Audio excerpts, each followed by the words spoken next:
ಕಾಯ್ದೆ ಇದೆ. ಆ ಕಾಯ್ದೆ ವಿರುದ್ಧವಾದ ಒಂದು ಏನ್ ಎತ್ತಂಗಡಿಗಳು ನಡೀತಾ ಇದೆ, ಇದನ್ನು ಸಂಪೂರ್ಣವಾಗಿ ನಾವು ಇದನ್ನು ಖಂಡಿಸಲೇಬೇಕಂತ ನಾನು ಹೇಳ್ತಾ ಇದ್ದೀನಿ. ಇವತ್ತು ಸೇರ್ಕೊಂಡಿದ್ದೀರಾ, ಒಂದಿಷ್ಟು ಜನ ಸೇರ್ಕೊಂಡು ಇವತ್ತು ಹೋರಾಟ ಮಾಡಿದ್ದು, ಅದ್ರ ಫಲ ಏನಾಯ್ತಂದ್ರೆ ಒಂದು ಮಹೇಶ್ವರ ರಾವ್ ಜೊತೆಗೆ ಮೀಟಿಂಗ್ ಆಯ್ತು. ಪೊಲೀಸ್ ಅವ್ರು ನಮ್ಗೆ ಹೇಳಿದ್ದೇನಂದ್ರೆ, ನಾವು ಕೇಳಿದ್ದೀವಿ, ನಾವು ಬಂದು ಹೋರಾಟ ಮಾಡ್ತೀವಿ, ಮಂತ್ರಿಗಳು ಬರ್ಬೇಕು, ಅಧಿಕಾರಿಗಳು ಬರ್ಬೇಕು, ನಮ್ಮ ಮಾತು ಕೇಳ್ಬೇಕಂತ ಹೇಳಿದ್ವಿ. ನಮ್ಗೆ ಏನ್ ಮಾಹಿತಿ ಬಂತಂದ್ರೆ, ಅಲ್ಲ ಅದು ತುಂಬಾ ಕಷ್ಟ ಆಗಿತ್ತೆ, ಅವ್ರು ಆಲ್ರೆಡಿ ಯೋಚನೆ ಮಾಡ್ಕೊಂಡು ಬಿಟ್ಟಿದ್ದಾರೆ ಅವ್ರು ಏನ್ ಮಾಡ್ಬೇಕಂತ. ಅಂತ ಒಂದು ಪರಿಸ್ಥಿತಿಯಲ್ಲಿ ಇಲ್ಲಿ ಯಾರು ಬರಲ್ಲ, ಯಾರು ನಿಮ್ಮ ಹತ್ರ ಮಾತಾಡಲ್ಲ, ನೀವು ಹೋರಾಟ ಮಾಡಿದ್ರೆ ಮಾಡ್ಕೊಂಡು ಹೋಗಿ ಅಂತ. ಹೋರಾಟ ಶುರು ಆಯ್ತು, ತಂತಾಗಿ ಅವರೇ ಕರೆದ್ರು, ಮೀಟಿಂಗ್ ಮಾಡಿ ಅಂತ ನಾವು ಹೋದ್ವಿ. 7 ಸಂಘಟನೆಗಳಲ್ಲಿ ಕೂತ್ಕೊಂಡು ಮೀಟಿಂಗ್ ಮಾಡಿದ್ವಿ. ಅವ್ರಿಗೆ ನಾವು ಬಿಡಿಸಿ ಮಾತಾಡಿದ್ವಿ. ನಾವು ಅವ್ರಿಗೆ ಹೇಳಿದ್ದೇನೆಂದ್ರೆ, ಇಷ್ಟು ದಿನದಿಂದ ಏನು ಒಂದು ಎತ್ತಂಗಡಿ ಆಗ್ತಾ ಇದೆ, ಇದು ಯಾವುದೇ ಕಾರಣಕ್ಕೆ ನಾವು ಒಪ್ಪಕ್ಕಾಗಲ್ಲ, ಇದನ್ನು ನೀವು ತಕ್ಷಣ ನಿಲ್ಲಿಸ್ಬೇಕಂತ ಮೊದಲನೇ ಬೇಡಿಕೆ ನಾವು ಇಟ್ಟಿದ್ವಿ. ಎರಡನೇ ಬೇಡಿಕೆ ಇಟ್ಟಿದ್ದೇನೆಂದ್ರೆ, ಇಲ್ಲಿ ತನಕ ಯಾರ್ಯಾರನ್ನ ನೀವು ಎತ್ತಂಗಡಿ ಮಾಡಿದ್ದೀರಾ ಅವ್ರನ್ನ ವಾಪಸ್ ಅವ್ರ ಜಾಗದಲ್ಲಿ ಕೂಡಿಸ್ಬೇಕು, ಮತ್ತೆ ಅವರಿಂದ ಏನ್ ನೀವು ಸಾಮಾನು ಜಪ್ತ್ ಮಾಡಿದ್ದೀರಾ ಆ ಸಾಮಾನು ಎಲ್ಲ ಅವ್ರಿಗೆ ವಾಪಸ್ ಕೊಡ್ಬೇಕು. ಒಂದ್ ವೇಳೆ ನೀವು ಸಾಮಾನು ವಾಪಸ್ ಕೊಡಕ್ ಆಗಲ್ವೋ ಅವ್ರಿಗೆ ಪರಿಹಾರ ಕೊಡ್ಬೇಕಂತ ನಾವು ಹೇಳಿದ್ವಿ. ಮೂರನೇ ವಿಚಾರ ನಾವು ಹೇಳಿದ್ದೇನೆಂದ್ರೆ, ಬೀದಿ ವ್ಯಾಪಾರಿಗಳು ಬಂದು ಯಾವುದೇ ಕಾರಣಕ್ಕೆ ಕಾನೂನು ಬಾಹಿರವಾದ ವ್ಯಕ್ತಿಗಳಲ್ಲ. ಈ ದೇಶದಲ್ಲಿ ಸಂವಿಧಾನದ ಅಡಿಯಲ್ಲಿ 2014 ಏನು ಬೀದಿ ವ್ಯಾಪಾರ ಕಾನೂನು ಇದೆ, ಅದರ ಅಡಿಯಲ್ಲಿ ಕೆಲಸ ಮಾಡ್ತಾ ಇರೋದು, ತಮ್ಮ ವ್ಯಾಪಾರ ಮಾಡ್ತಾ ಇರೋದು. ಇದಾದ ಮತ್ತೆ ನೀವು ಏನಾದ್ರೂ ಕ್ರಮ ವಹಿಸ್ಬೇಕಂದ್ರೆ ಈ ಕಾನೂನು ಅಡಿಯಲ್ಲಿ ನೀವು ಮಾಡ್ಬೇಕಂತ ನಾವು ಕೇಳಿದ್ವಿ.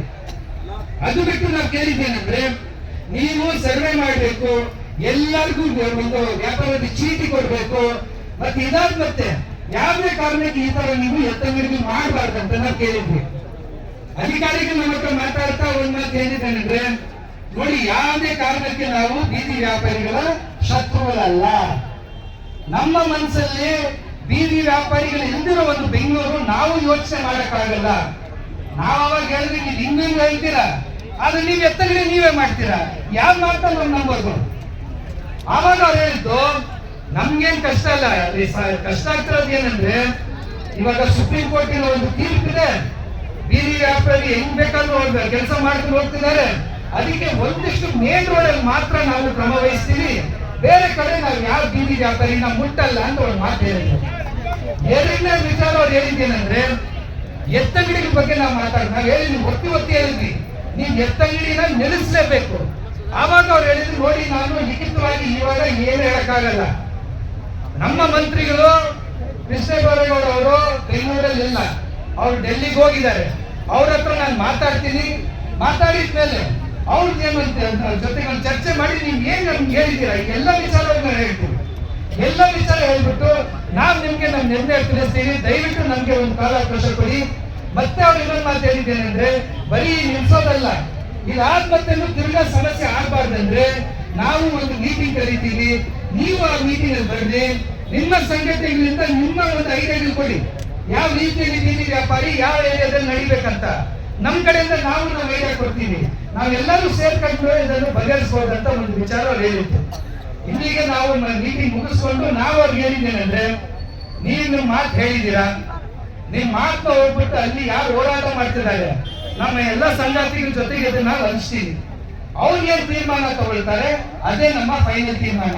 ಅವ್ರು ಹೇಳಿದ್ದೇನೆಂದ್ರೆ, ಇಲ್ಲ ಪರವಾಗಿಲ್ಲ, ಇವತ್ತು ಇಷ್ಟ ಆಗಿದೆ ನೋಡಿ, ಒಂದಿಷ್ಟು ವೇಟ್ ಮಾಡಿ ಮೀಟಿಂಗ್ ಆಗಿ ಅಂತ ಹೇಳಿದ್ದು.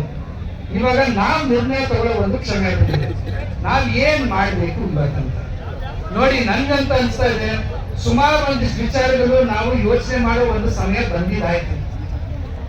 ಈ ಕಳೆದ 10-15 ದಿವಸದಿಂದ ಏನು ಬೆಂಗಳೂರಲ್ಲಿ ನಡೆದಿದೆಯಲ್ಲ, ಯಾವುದೇ ಕಾರಣಕ್ಕಿದ್ದು ನಾವು ಯಾವತ್ತೂ ಮರಿಬಾರದು. ಬೀದಿ ವ್ಯಾಪಾರಿಗಳು ಯಾರು ಕಳ್ಳರಲ್ಲ, ದೊರಡೆ ಮಾಡೋರಲ್ಲ, ಯಾರ ಮನೇಲಿ ಹೋಗ್ಬಿಟ್ಟು ಲೂಟಿ ಮಾಡೋರಲ್ಲ, ಯಾವ್ದೇ ಒಂದು ಜಾಗ ಸ್ವಂತ ಅಂತ ಯಾರು 40,000 ಎಕರೆ ಬೆಂಗಳೂರಲ್ಲಿ ಒತ್ತುವರಿ ಆಗಿದೆಯಲ್ಲ, ಅದರಲ್ಲಿ ಬೀದಿ ವ್ಯಾಪಾರಿ ಒಬ್ರು ಅಲ್ಲ. 40,000 ಎಕರೆ ಬೆಂಗಳೂರಲ್ಲಿ ಒತ್ತುವರಿ ಆಗಿದೆ. ಯಾರಾದ್ರೂ ಒಬ್ರು ಬೀದಿ ವ್ಯಾಪಾರಿಗಳು ತೋರಿಸ್ಬಿಡ್ರಿ ಆ 40,000 ಎಕರೆ ಒತ್ತುವರಿ ಮಾಡಿರೋರು. ಬೀದಿ ವ್ಯಾಪಾರಿಗಳು ಬಂದು ಈ ಮಳೆ ಬರ್ಲಿ, ಚಳಿ, ಬಿಸಿಲು ಏನಾದ್ರೂ ಇರಲಿ, ಕಷ್ಟಪಟ್ಟು ಬದುಕ್ತಾ ಇರೋರು, ಬೆವರಿಂದ ಆ ಬೆವರಿಂದ ಅವರು ಜೀವನ ಮಾಡ್ತಾ ಇರೋದು. ಭಿಕ್ಷೆ ಬೇಡ್ಕೊಂಡು ತಿಂತಾ ಇಲ್ಲ, ಕಲ್ತನ ಮಾಡ್ಕೊಂಡು ತಿಂತಾ ಇಲ್ಲ. ಇವ್ರು ಏನ್ ಹೇಳ್ತಿದಾರೆ ಅಂದ್ರೆ ಪೇಮೆಂಟ್ ಮೇಲೆ ಹೆಂಗೆ ಇವ್ರು ಮಾಡಕ್ಕಾಗುತ್ತೆ. ನಾವು ಅವ್ರಿಗೆ ಹೇಳಿದ್ವಿ, ಈಗಲೂ ಎಲ್ಲರಿಗೂ ಹೇಳ್ತಾ ಇರೋದು ಪೇಮೆಂಟ್ ನಡೆಯೋ ಪಾದಚಾರಿಗಳಿಗೆ ಹೌದು, ಆದ್ರೆ ಅದೇ ಪೇಮೆಂಟ್ ಅಲ್ಲಿ ಕಾನೂನು ಅಡಿಯಲ್ಲಿ ನಮಗೂ ಬೀದಿ ವ್ಯಾಪಾರಿಗಳಿಗೆ ವ್ಯಾಪಾರ ಮಾಡಕ್ಕೆ ಹಕ್ಕು ಇದೆ. ಅದು ಎಷ್ಟು ಮಾಡಕ್ಕಾಗುತ್ತೆ? ಒಂದಿಷ್ಟೇ ಮಾಡಕ್ಕಾಗುತ್ತ, ಒಂದು 10 ಜನನೇ ಮಾಡಕ್ಕಾಗುತ್ತ, ಅದು ಬೇರೆ ವಿಚಾರ. ಮಾಡೋ ಹಕ್ಕು ನಮ್ಗೆ ಕಾನೂನಿದೆ. 2014 ಕಾನೂನಲ್ಲಿ ಸ್ಪಷ್ಟವಾದ ವಿಚಾರ ಇದೆ. ಇವ್ರು ಏನ್ ಹೇಳ್ತಿದ್ದಾರೆ, ಪಾದಚಾರಿಗಳಿಗೆ ಅವ್ರಿಗೆ ಕಷ್ಟ ಆಗುತ್ತೆ, ಅದಕ್ಕೆ ತೆರವುಗೊಳಿಸ್ತಾ ಇರೋದು. ನಿಮ್ಮಿಂದ ಪಾದಚಾರಿಗಳ ಬಗ್ಗೆ ಯಾರಿಗಾದ್ರೂ ಕಾಳಜಿ ಇದೆಯಾ? ನಿಮ್ಮಿಂದ ಯಾರಿಗಾದ್ರೂ ಪಾದಚಾರಿಗಳಿಗೆ ಕಾಳಜಿ ಇದೆಯಾ? ಪಾದಚಾರಿಗಳು ಒಂದು ಬಟ್ಟೆ ತಗೋಬೇಕಂದ್ರೆ ಎಲ್ಲೋಗ್ಬೇಕು? ತರಕಾರಿ ತಗೋಬೇಕಂದ್ರೆ ಎಲ್ಲೋಗ್ಬೇಕು? ಸಾಮಾನು ತಗೋಬೇಕಂದ್ರೆ ಎಲ್ಲೋಗ್ಬೇಕು? ಅವ್ರು ಹೋಗ್ಬೋದಾ? ನಿಮ್ಮ ಮಾಲ್ಗಳು ಹೋಗಕ್ಕಾಗುತ್ತಾ? ಡಿವೈಸ್ ಜೀನ್ಸ್ 5,000 ರೂಪಾಯಿ ತಗೊಳಕ್ಕಾಗುತ್ತಾ? 300 ರೂಪಾಯಿ ಜೀನ್ಸು, 10 ರೂಪಾಯಿ ಸೊಪ್ಪು, 10 ರೂಪಾಯಿ ಇಡ್ಲಿ ಅಲ್ಲಿ ತಗೋಬೇಕಂದ್ರೆ ನಿಮ್ಮ ಹತ್ರನೇ ಬರ್ಬೇಕು. ನಾವ್ ಆ ಮಾತು ಅವ್ರಿಗೆ ಹೇಳಿದ್ವಿ, ಪಾದಚಾರಿಗಳು ನಮ್ಗೆ ದೇವ್ರಿ, ಅವರಿಂದನೇ ದುಡಿಮೆ ಆಗ್ತಾ ಇರೋದು. ನೀವ್ ಯಾಕೆ ಇಲ್ದಿರೋ ಒಂದು ತಪ್ಪು ನೀವು ಹೇಳ್ತಾ ಇದ್ದೀರಾ?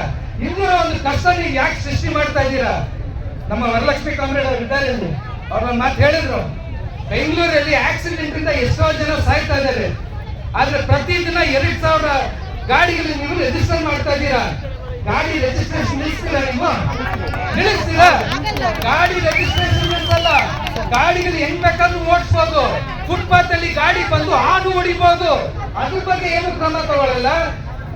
ಬೀದಿ ವ್ಯಾಪಾರಿಗಳು ಅಮಾಯಕರು, ತುಂಬಾ ಈಸಿ ಅವ್ರನ್ನ ಎತ್ತಗಲಿ ಮಾಡಿಬಿಟ್ಟು ಟಾರ್ಗೆಟ್ ಮಾಡೋದು. ಅವ್ರನ್ನ ನೀವು ಟಾರ್ಗೆಟ್ ಮಾಡಿದ್ದೀರಾ. ಪಾದಚಾರಿಗಳನ್ನ ಕಾಪಾಡೋ ಒಂದು ಕರ್ತವ್ಯ ನಮ್ದಿದೆ. ಪಾದಚಾರಿಗಳಿದ್ರೆ ಬೀದಿ ವ್ಯಾಪಾರಿಗಳಿಗೆ ಬದುಕಿದೆ. ಅದಕ್ಕೆ ಬೀದಿ ವ್ಯಾಪಾರಿಗಳಿಗಿಂತ ಇದು ಯಾರು ಅರ್ಥ ಮಾಡ್ಕೊಂಡಿಲ್ಲ. ಸರ್ಕಾರ ಈ ವಿಚಾರ ಅರ್ಥ ಮಾಡ್ಕೊಳ್ಬೇಕಾಗುತ್ತೆ.